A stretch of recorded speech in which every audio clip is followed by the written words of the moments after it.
Bom dia a todos. Meu nome é Ricardo Placek, conheço algumas pessoas já tanto do âmbito profissional como também da universidade.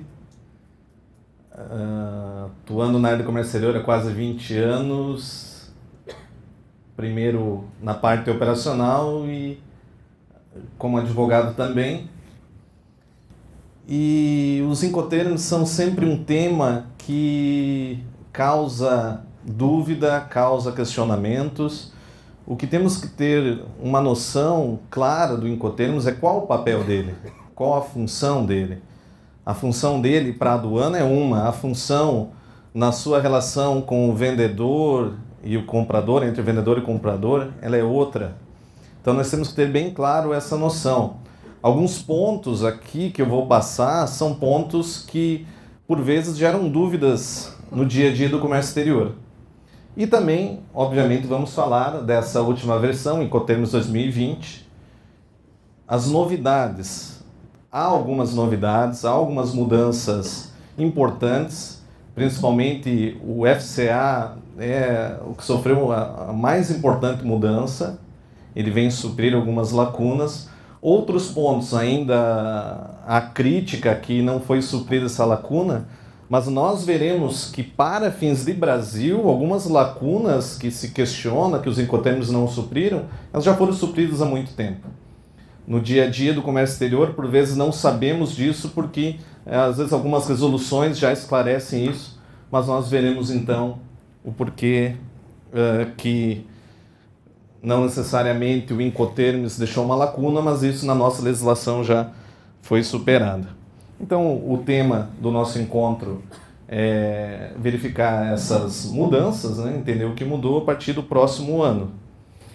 E que fique bem claro, essa mudança é os Incoterms junto à Câmara de Comércio Internacional, que você vai poder utilizar na sua relação vendedor e comprador, mas isso não quer dizer que você tenha problemas já de imediato, por exemplo, no seu despacho aduaneiro.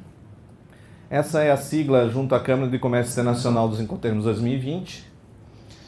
Isso aqui é a capa do Incoterms 2020. Então, a Câmara de Comércio Internacional ela já se dedica há muito tempo relativo aos Incoterms e praticamente agora eles revisam a cada 10 anos esses termos internacionais de comércio. A Câmara de Comércio Internacional ela é um órgão não governamental, é uma instituição privada, então há uma aceitação de grande parte do comércio mundial desses termos, mas não é nenhum órgão internacional que o Brasil é obrigado a aceitar, porém, como grande parte dos países se utilizam desses termos, o Brasil também adotou essa terminologia.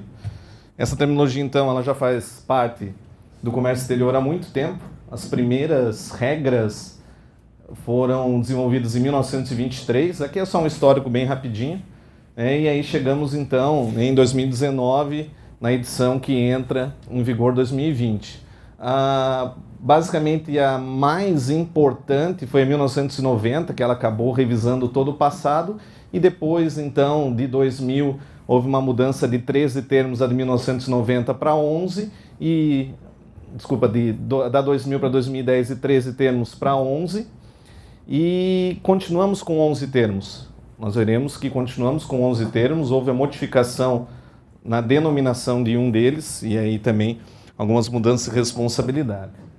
Mas então, a Câmara de Comércio Internacional, ela tem esse trabalho para fins de harmonizar a terminologia do comércio exterior, nós veremos principalmente em relação aos custos e riscos da operação. Então, eles passam por modificações, é só para melhorar essa comunicação no comércio exterior.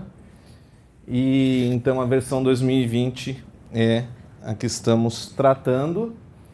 Então, vejam, o que a ICC coloca? Que o Incoterms ele não impõe, mas ele propõe um entendimento entre o vendedor e o comprador. Então, não há essa obrigatoriedade, apesar do nosso país ter utilizado. Ele é muito mais importante, então, nessa relação do vendedor e comprador, porque quando você está negociando um contrato de comércio exterior, e nós sabemos que esses contratos de comércio exterior, muitas vezes, a negociação é muito informal, E então, já por meio do Incoterms, você deixa bem claro a responsabilidade de vendedor e comprador. Principais funções que deixa claro. Custos, a quem cabe o custo do transporte internacional, a quem cabe o custo do seguro internacional, e a questão do risco é até onde que eu, vendedor, tenho que entregar a mercadoria em boas condições, íntegra, onde eu cumpro minha obrigação de entrega. E a partir daquele momento, todo o risco é do importador. Então vejam, ele busca facilitar. Só que é claro que eu tenho que ter uma compreensão, porque dependendo do Incoterms é uma grande responsabilidade para o vendedor, dependendo do Incoterms é uma grande responsabilidade para o comprador. Então, ele propõe essa utilização, por isso que ela não pode obrigar nenhum país, mas é utilizado em grande escala. Então vejam, o Incoterms ele não é um contrato de compra e venda completo. Ele não trata, por exemplo, vou destacar ali a questão de inadimplência, prazo de pagamento. Há várias condições, detalhes da operação que os Incoterms não vão cobrir. Eles são uma cláusula a mais dentro de um contrato. Então isso você tem que estar bem claro que, obviamente, eles fazem parte, mas eles não são suficientes na sua negociação entre vendedor e comprador. Então, as regras de preço, forma de pagamento, você tem que ter o seu contrato. Então, como eu falei, a informalidade no comércio exterior é muito grande. Muitas das negociações, às vezes, de valores muito altos, se dão somente por e-mail. O ideal seria mesmo você ter um contrato, né? Às vezes, se tem ali uma fatura pro forma que já traz, é um mínimo que você deveria ter. Mas os Incoterms, eles podem ser questionados numa eventual discussão judicial, enfim, eles só são auxiliares, mas vai ser muito mais importante para fins do controle de preços por parte da aduana e até mesmo do DSEX. Então vejam, essas regras são utilizadas muito para fins de controle. Então, por exemplo, se você verificar o artigo 557 do Regulamento Aduaneiro, que é o Decreto 6.759, ele traz lá que na sua fatura comercial, na importação, você tem que trazer o Incoterms. Ele trata dentro do capítulo de despacho aduaneiro de importação. Então, a Commercial Invoice tem que trazer os Incoterms. Mas a minha fatura comercial, eu estou numa importação, ela é emitida pelo exportador, ele não colocou o Incoterms. Tudo bem, é um ponto que pode levantar algum questionamento da aduana, mas se você suprir essa omissão na declaração de importação, não há punição. A legislação prevê uma multa de R$200 se você não trazer na sua fatura comercial o Incoterms da operação. Mas se você colocar na declaração de importação, por exemplo, não haverá essa multa. A Instrução Normativa 680 também traz, o despacho aduaneiro. E interessante, também nós temos uma resolução da CAMEX ainda vigente, de abril de 2011, que ela dispõe sobre os Incoterms que vão ser utilizados nas importações e exportações brasileiras. Então, por mais que nós tenhamos o Incoterms 2020 entrando em vigor perante a Câmara de Comércio Internacional a partir de janeiro de 2020, ainda no Brasil está prevalecendo os Incoterms dessa resolução. A Receita Federal ainda não informou quando que ela vai atualizar o sistema. Pode ser que já em 1º de janeiro atualize, pode ser que não. É claro que isso não impede que numa relação de compra e venda eu já utilize na relação exportador e vendedor o Incoterms 2020. Porém, se por acaso a Receita ainda não estiver utilizando, você poderá utilizar, mesmo que no sistema não tenha esse Incoterms novo, por exemplo, você poderia utilizar nas complementares, você poderia deixar claro qual é o Incoterms que você está utilizando, ou você pode continuar utilizando das versões anteriores. Incoterms, como falei, é uma sugestão. Nada impede, por exemplo, de eu realizar uma operação com Incoterms 1990, mas eu tenho que indicar que eu estou utilizando Incoterms 1990. Então, eu sempre tenho que deixar muito claro qual a versão que eu estou utilizando, até para fins de responsabilidades, Então, por exemplo, alguns ainda utilizam no dia a dia, até porque Incoterms, já é importante deixar claro, ele vale tanto para operações de comércio exterior como para operações internas. Então tem ainda algumas relações que você verifica alguém utilizando FOT. O FOT foi extinto já em 1990. Posso usar? Posso. Mas desde que eu deixe claro de que ano é a versão dos Incoterms que eu estou utilizando. Vejam, para o Brasil, A resolução número 21 de 2011, ela estabelece esses incoterms. Então eles pegaram a versão 2010 e ainda supriram algumas lacunas que até hoje há crítica que a ICC não supriu. Por exemplo, vocês conhecem o CFR, Cost and Freight. Então, o CFR, o vendedor, o exportador vai entregar a mercadoria a bordo de um navio e vai contratar e pagar o transporte internacional até o porto de destino. Aí sempre teve uma questão, tá, eu quero fazer o seguinte, eu sou o vendedor, eu sou o exportador. Eu vou entregar a mercadoria a bordo do navio, mas eu quero contratar o seguro até o destino. Não tem. Por quê? Porque o CIF é seguro e frete. Aí, uma das sugestões para a versão 2020 era colocar um chamado CNI, que era Cost and Insurance. Não foi feito pela ICC. Não, mas desde 2011 no Brasil tem Cost Plus Insurance, onde ele explica que é a contratação de seguro por parte do vendedor. Uma outra coisa, eles já deixam bem claro, vejam, para a aduana e para o DSEX, no controle de preços, ele já traz aqui mais ou menos uma tabelinha. Olha só, eu já vou comparar de uma maneira simples, de acordo com o teu Incoterms, o valor da mercadoria no local de embarque na condição de venda. Então veja, se você está vendendo Cost and Freight,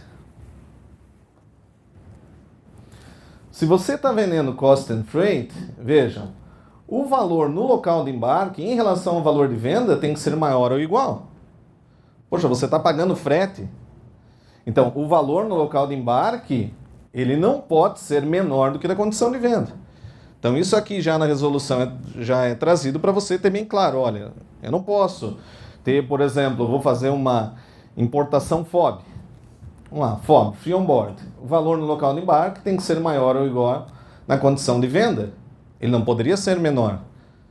Então, eu não posso, por exemplo, eu sou um importador que está importando FOB, quando eu for pagar a minha mercadoria para o exportador, eu não posso, por exemplo, enviar para o exterior algum pagamento a título de seguro, por exemplo, porque aquele seguro não cabia o exportador contratar. Se ele contratou o seguro, aí já virou um C+I, ou um CIF, ou CIP. Então, enfim, né, isso aqui tem que estar bem claro que, para fins de controle, existe essa resolução no Brasil. Inclusive, tem um que é, só para finalizar aqui, OCV, outra condição de venda. Olha, eu fiz uma combinação inédita, não se adequa a nenhum deles. Ok, está valendo. Justifique para a aduana, que vai valer. Justifique para o DSEX, se por acaso houver um questionamento, que vai valer. Um outro ponto também interessante, tá? Incoterms é Incoterms. Os Incoterms ou o Incoterms. Ele é, apesar de muitos colocarem que é a abreviação de termos internacionais do comércio, ele é uma marca. Por isso que ele, em alguns locais está ali, é marca registrada, tá? Ela pertence à ICC. Então não há singular, ela é um adjetivo. Então, né, por mais que ela promova, incentive a utilização, ela é Incoterms, né? Então aqui você tem algumas regras, né? Ela é um adjetivo, não um substantivo, tem que ter a letra inicial em maiúscula, isso a ICC recomenda, né? Não utilize sem o S no final, tá? Até porque ela é, então, um adjetivo. Outra coisa também sempre importante, você deixar muito claro, deixar o mais claro possível onde é a responsabilidade.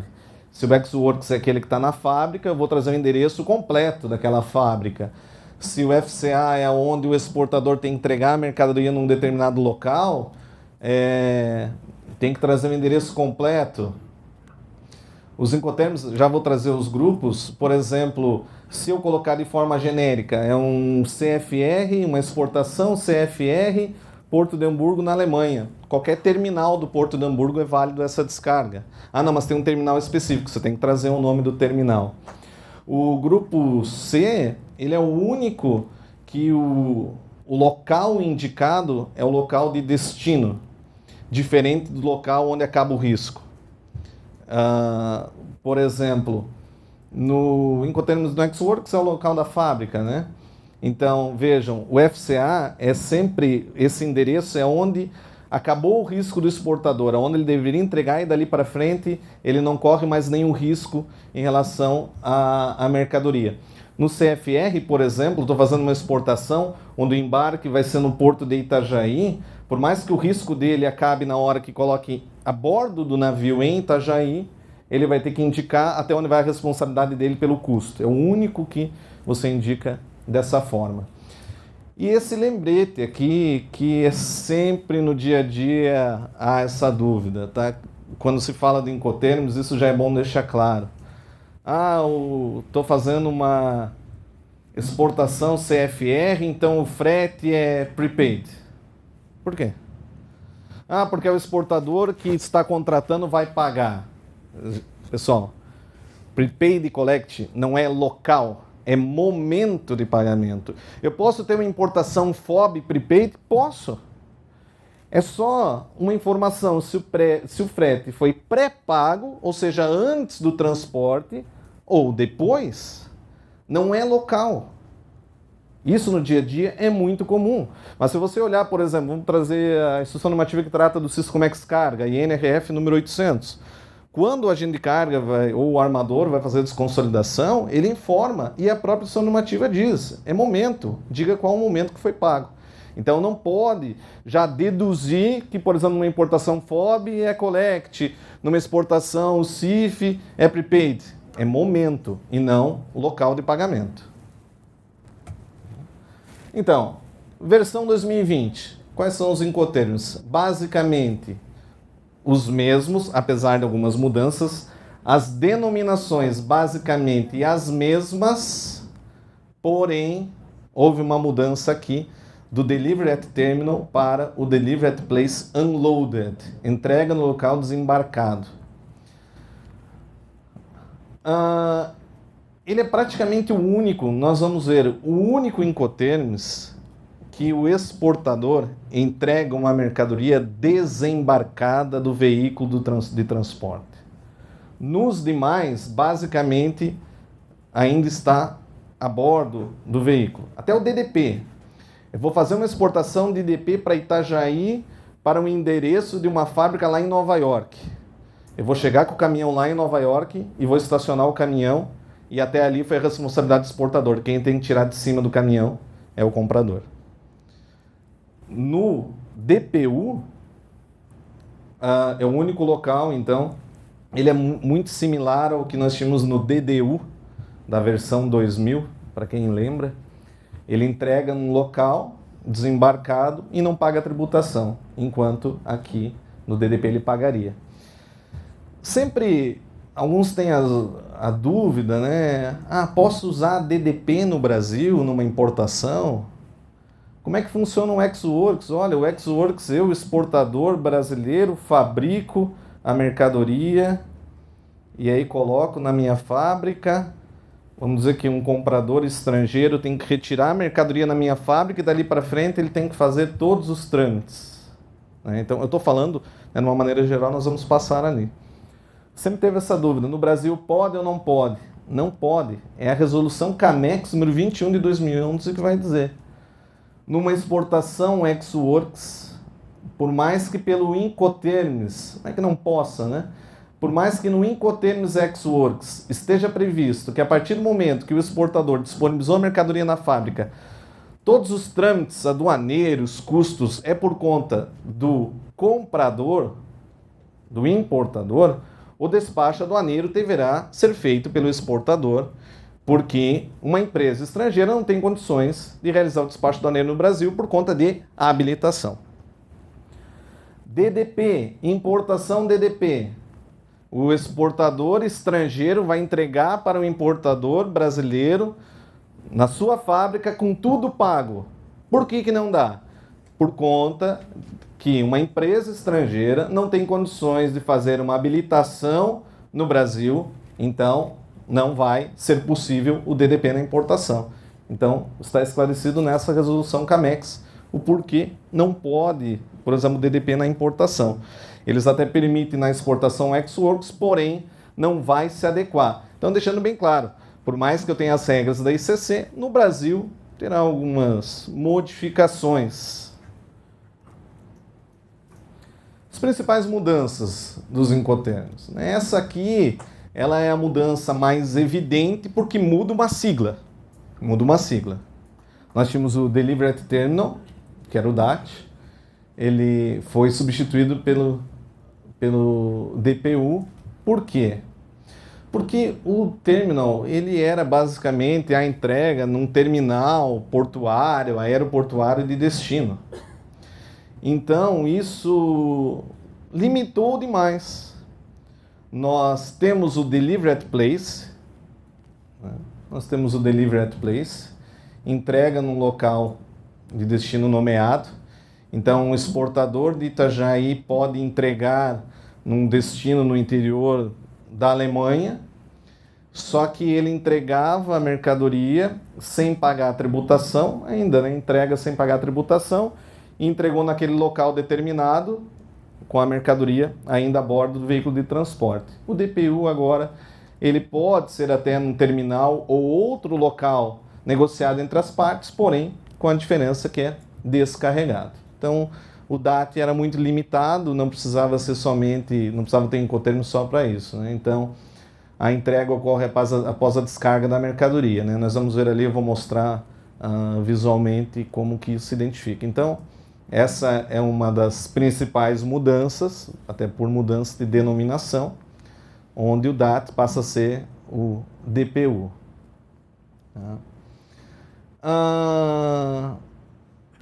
Isso daqui também é uma questão bem importante que agora ficou muito claro, tá? No DAP e no DPU. Então vejam, eu, exportador, vou entregar a mercadoria num destino, onde nesse destino eu vou entregar a mercadoria, pode ser lá na fábrica do comprador, eu, vendedor, não realizarei os trâmites aduaneiros. Depois eu vou mostrar para vocês todos os casos, né? Mas deixa eu já dar aqui o exemplo. Ele cortou lá um pouquinho. Então vejam só. No DAP, o exportador, o vendedor, ele entrega a mercadoria até o local acordado no destino. Todos os riscos durante o transporte internacional também são deles, e vamos dizer que eles acordaram lá na fábrica do comprador. Ele entrega a mercadoria a bordo do veículo de transporte. Todas as despesas, as formalidades aduaneiras são por conta do importador. Então, por exemplo, vamos dizer que essa mercadoria saiu aqui de Itajaí, a fábrica era aqui em Itajaí, descarregou em Hamburgo e vai ser entregue na fábrica lá em Berlim. Só que os trâmites aduaneiros são por conta do comprador, do importador. Então, se houver alguma dificuldade, ele deixou bem claro, se houver alguma dificuldade em todos esses trâmites aduaneiros, todos os custos gerados, por exemplo, por uma retenção de carga da aduana, são de responsabilidade do comprador. Não é um risco do vendedor. Ele não assume os riscos relativos aos trâmites aduaneiros. A partir do momento que essa mercadoria for já liberada pela aduana, aí ele transporta até o final. Ele cumpre essa obrigação. No DPU também, né? Ele vai entregar no local determinado, mas veja a diferença, né? Aqui. Ele vai entregar descarregado. É a diferença básica. Aqui está carregado, aqui está descarregado. Então, todo o transporte da sua fábrica, transporte nacional, até chegar lá no destino, trâmites aduaneiros por conta do comprador, e ele entrega descarregado. Tá? Então, essa é um esclarecimento relativo ao DAP e o DPU, né? Os riscos são já do comprador, até que esse trânsito possa continuar até o destino. Uma outra mudança também aqui em relação a CIP e CIF é a questão do seguro, né? Então, em suma, né, como regra, o CIF ele poderia ter uma cobertura mínima. Então, deveria Há uma obrigatoriedade de contratação de seguro nesse Incoterms, né, o Cost Insurance in Freight, porém no CIP ele prevê já uma cláusula A, que é uma cláusula mais ampla de cobertura de seguro. Por quê? Porque o CIF ele basicamente foi desenvolvido com a ideia de transporte a granel, mercadorias, e não é apropriado para produtos já manufaturados. Já o CIP, ele, até porque o CIF ele é, nós vamos ver ali, né, ele é exclusivamente marítimo. Já o CIP ele é utilizado em outros modais, inclusive multimodal. Então se entende que ele é mais utilizado em produtos já manufaturados, com maior valor agregado, então é necessário uma cobertura de seguro maior. Então é basicamente uma mudança que se teve aqui em relação ao CIP e o CIF do passado. Também ele deixa muito mais claro as responsabilidades, né, os custos de cada um. Né? Por exemplo, cabe ao exportador entregar mercadoria já embalada, pronta para embarcar, todas essas obrigações ele já deixa claro. E aí ele só especifica mais, né, esses custos.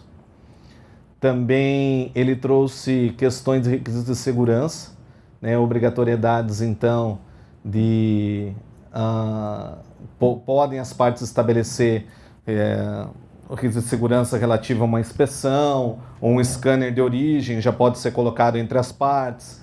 Agora, em Incoterms 2020, ele estabelece essa possibilidade, né? Por exemplo, eu utilizar o meu caminhão.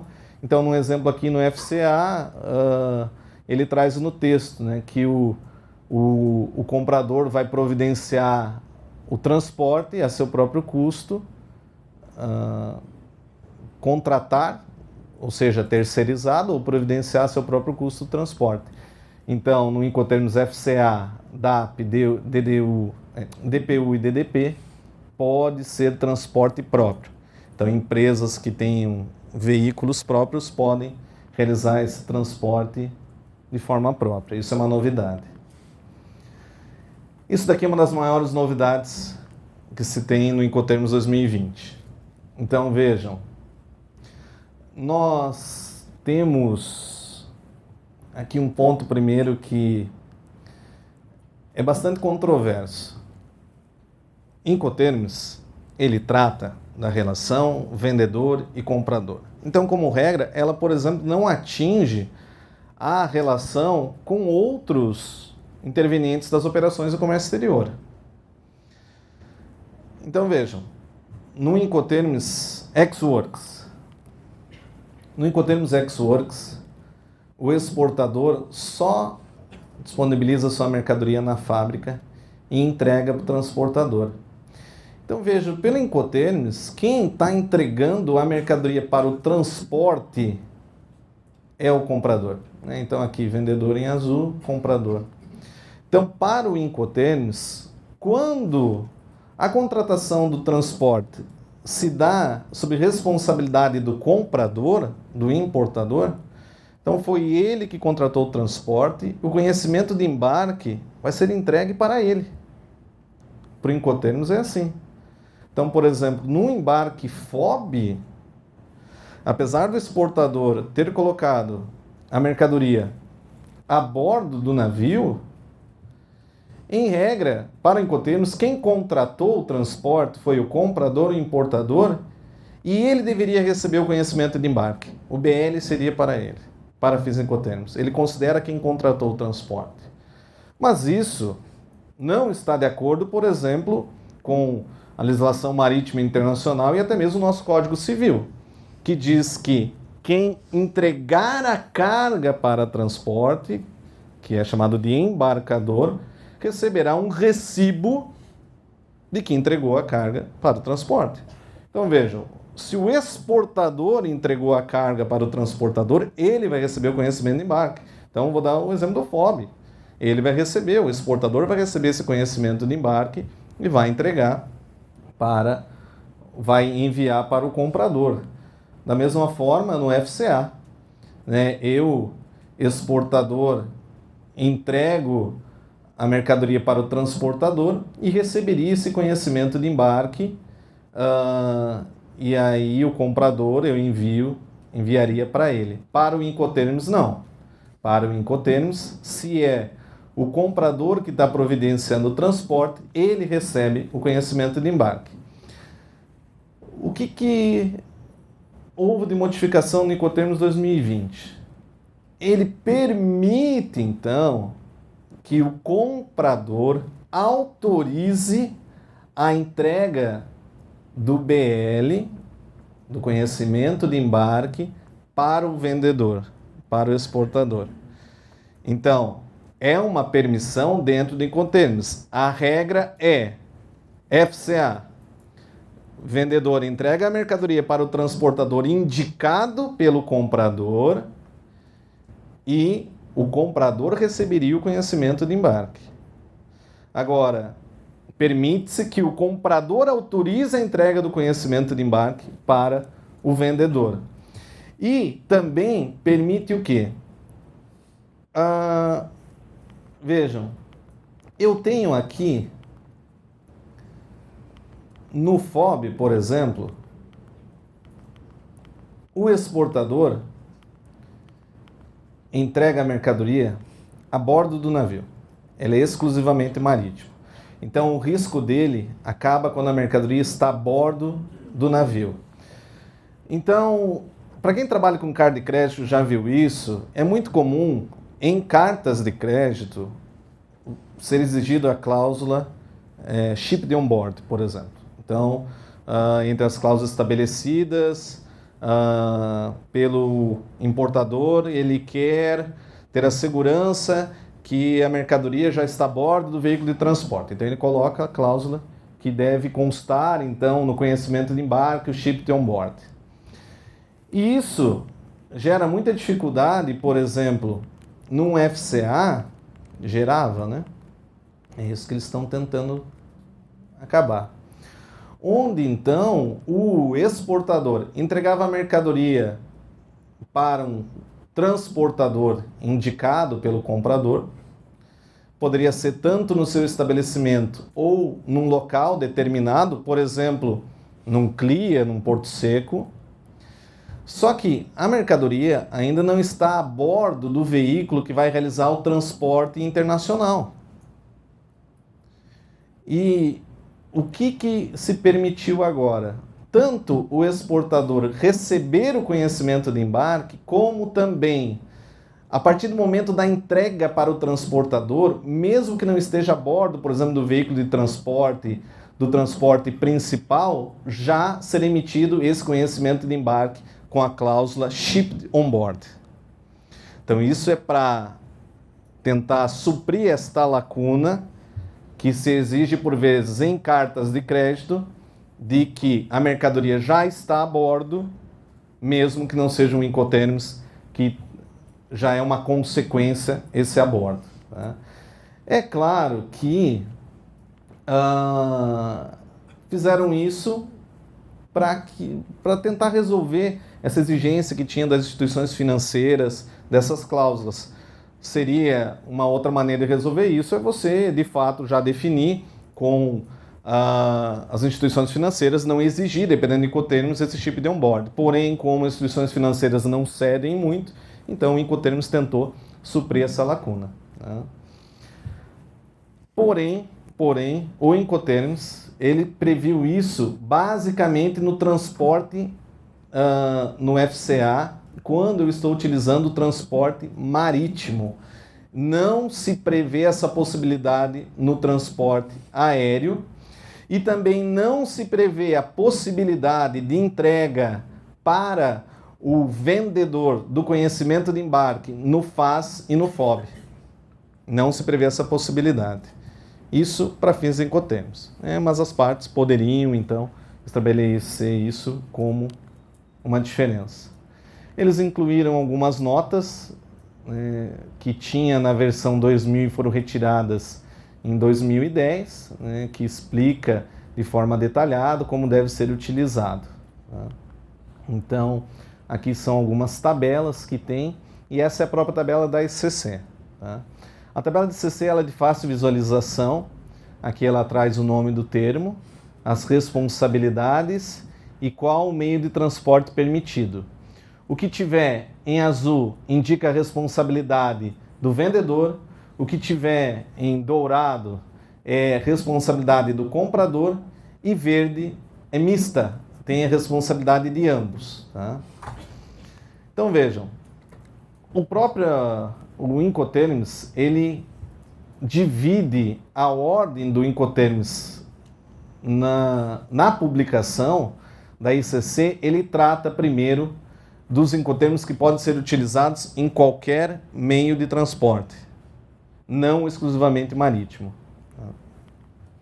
Então ele começa com o ex-works, onde cabe ao exportador produzir a mercadoria dentro do prazo, condições estabelecidas e disponibilizar a mercadoria na sua expedição pronta para embarque no veículo transportador. Essa responsabilidade é do comprador, todas as formalidades aduaneiras de exportação e importação por conta do vendedor. Vendedor que contrata transporte internacional, seguro internacional, o exportador só responde pela integridade da mercadoria até esse momento. E aí a publicação da ICC traz também um desenho, uma explicação própria para mostrar aonde é a entrega por parte do vendedor, e ele traz então aqui, vendedor, responsabilidade de entregar na fábrica, transporte pode ser qualquer meio de transporte, inclusive o marítimo. O marítimo tem alguns exclusivos, mas nos outros ele também pode fazer parte. Pode ser qualquer meio de transporte, veja que está aí dourado, então responsabilidade do comprador relativa a esse transporte até o seu estabelecimento. Então aqui, explicação. FCA, Free Carrier, livre no transportador. Vejam, a responsabilidade do vendedor é produzir e, se for acordado que a entrega vai ser no seu estabelecimento, o que aumentou para o vendedor? Colocar a bordo do veículo de transporte indicado pelo comprador. Aqui ele realiza as formalidades aduaneiras, dali para frente, custos e riscos por conta do comprador. Qual a entrega nesse caso? A bordo do veículo de transporte. Riscos. Eu, exportador, produzo a mercadoria, entrego a bordo do veículo no local designado, por exemplo, se for na minha fábrica, dali para frente, todos os trâmites, custos, todos os riscos por conta do comprador. Eu, exportador, realizo-se o trâmite aduaneiro. Tá? Existem algumas operações que, inclusive, o despacho aduaneiro pode ser realizado no estabelecimento do exportador. Por exemplo, ainda a previsão legal de REDEX, que é recinto para despacho aduaneiro de exportação, onde o próprio exportador é habilitado a REDEX. Então, por exemplo, aqui eu poderia fazer o despacho aduaneiro na minha empresa e colocar a bordo do veículo. É claro que se já estiver despachada da empresa, para esse transporte deveria ser via trânsito aduaneiro, aí deveria ser uma empresa habilitada a trânsito aduaneiro. Ou também no FCA, posso colocar o estabelecimento da entrega num local acordado entre as partes, trazendo o endereço da forma mais completa, e enquanto estiver a bordo do veículo, até o local acordado, responsabilidade do vendedor. Responde pelo custo do transporte e seguro até o local acordado na origem. Responde pela integridade da mercadoria até o local acordado na origem. Dali para frente, tudo responsabilidade do comprador, inclusive até seu destino, sendo que aqui é multimodal também, aqui é os momentos de entrega dessas mercadorias. Né? Então, origem. Inclusive, eu posso ter um transporte marítimo, por exemplo, num FCA, que aí é aquela novidade. Entrego a mercadoria num local acordado com o comprador, coloco a mercadoria a bordo de um veículo de transporte, mesmo que posteriormente o transporte marítimo seja realizado, já pode ser emitido um conhecimento de embarque com chip de onboard que pode ser entregue para o vendedor, por exemplo, para fins cambiais. Né? Essa é uma novidade já comentada. CPT. O CPT, quando alguns verificam, é similar ao CFR. Ele é similar ao CFR, porém o CFR é exclusivamente marítimo. Né? Então, aqui basicamente não tem muitas diferenças, não há muita novidade. O exportador realiza então sua fabricação ele entrega a mercadoria a bordo do veículo num local acordado com o comprador, ele arca com o custo do transporte até o destino acordado. Vejam que está em verde porque a responsabilidade por seguro é do comprador, então ela é mista. Eu, exportador, vou entregar a mercadoria. O risco vai até o local acordado. Então, por exemplo, eu poderia ter um CPT onde eu vou colocar a mercadoria, vou entregar a mercadoria íntegra em boas condições na Multilog, por exemplo, numa exportação CPT, e a minha responsabilidade para entregar a mercadoria em boas condições foi até a Multilog.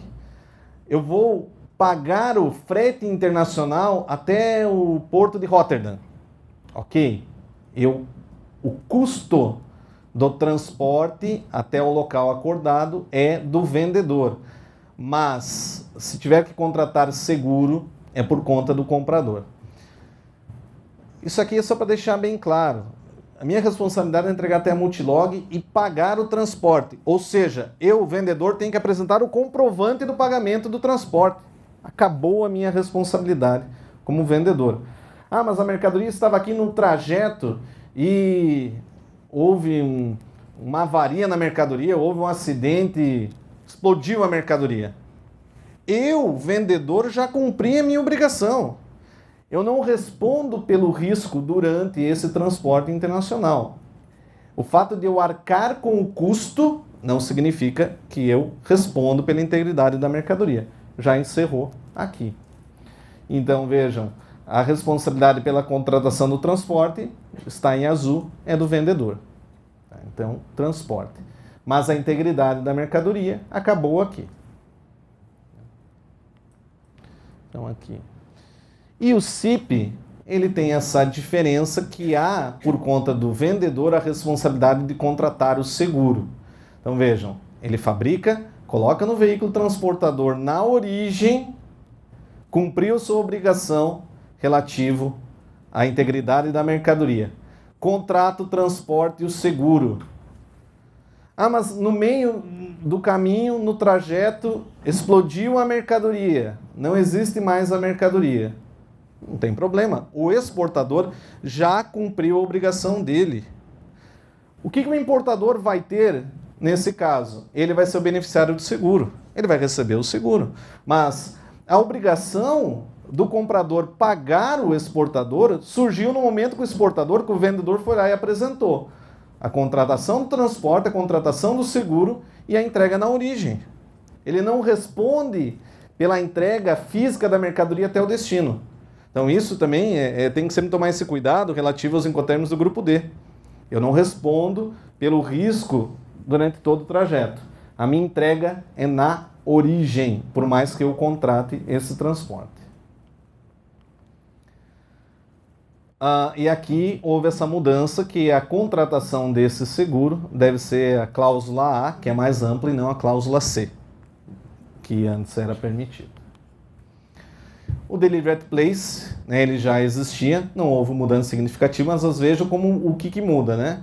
Eu, vendedor, contrato o transporte até o destino, seguro até o destino, e agora só vou cumprir a entrega quando eu entregar lá no destino acordado.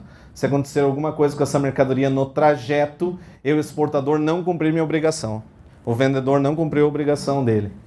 Agora, chegou lá no local de destino, por exemplo, se for um terminal, um terminal portuário, aeroportuário, se a minha obrigação era essa, eu entreguei a bordo ainda do veículo de transporte no destino, já cumpri minha obrigação. Aí todos os trâmites aduaneiros são de responsabilidade do importador, do comprador, e aí depois que ele realizar esses trâmites, o vendedor entrega, se caso essa entrega seja em algum local no interior do país.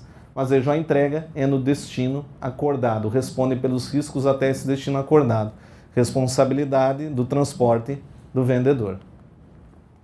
E o DPU, que é a novidade, né, a Delivery at Place Unloaded, ele é muito similar só ao Delivery at Place, mas o que eu vou ter de diferença? Né? O exportador realizou todos os trâmites aduaneiros entrega no destino acordado, comprador realiza os trâmites aduaneiros e agora ele descarrega. Essa é a diferença.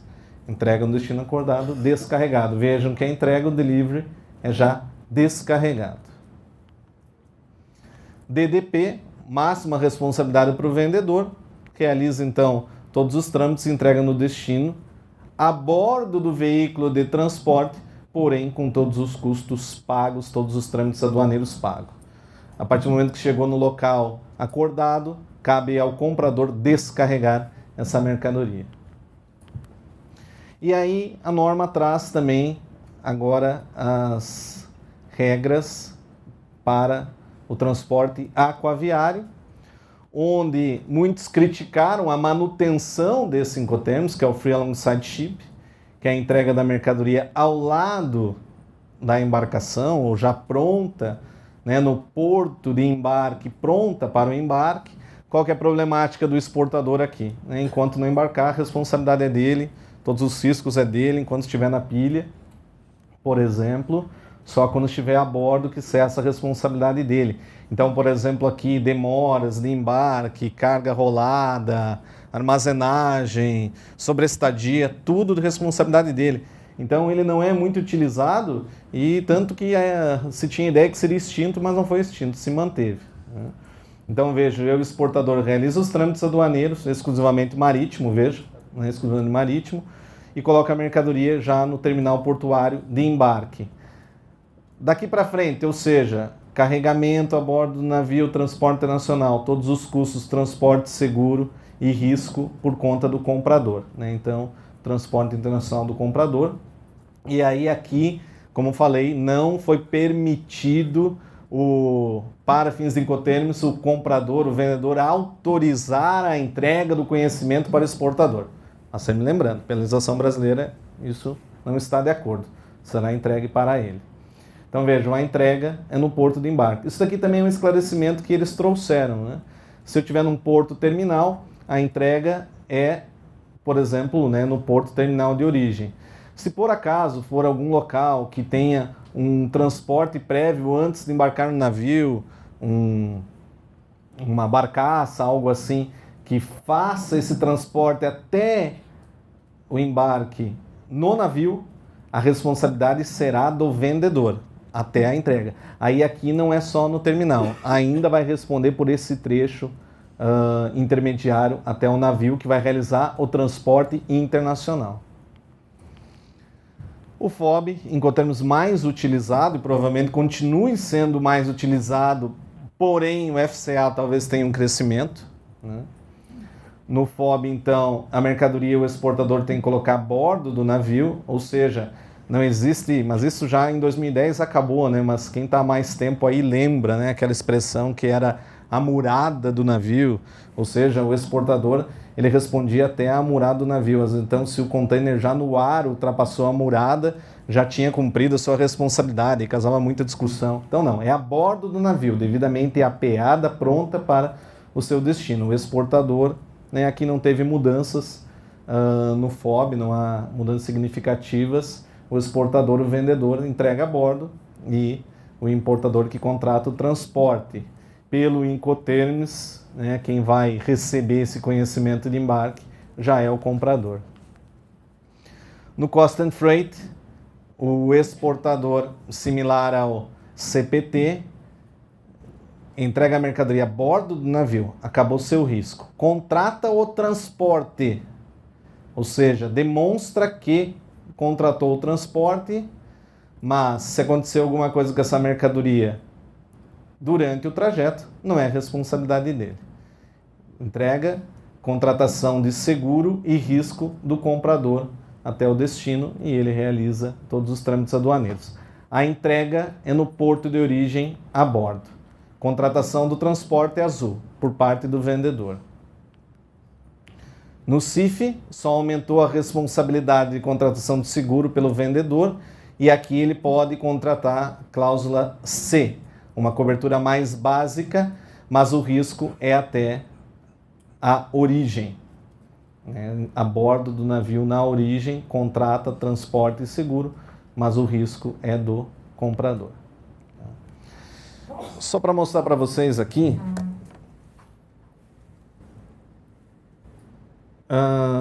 isso aqui é o Incoterms. Tá? Eu comprei a versão, você compra direto no site da ICC, essa é a versão, é o e-book. Então aqui é a capa, né? Esse e-book é o inglês. Em português, tem português e Portugal. A ICC do Brasil, ela disse que eles ainda estão negociando com a ICC International essa versão. Eles chegaram a cogitar pegar a versão de português e Portugal, porém, por conta da diferença da língua, segundo a ICC Brasil, isso poderia causar algum equívoco na interpretação da norma. Então, eles não pegaram a versão portuguesa. Mas lá no site da aduaneira sempre tinha para vender. Não tem, porque segundo a ICC do Brasil, esse ano eles não fizeram, pelo menos até agora, o convênio com aduaneiras. Então não há uma versão oficial da ICC em português Brasil, só Portugal.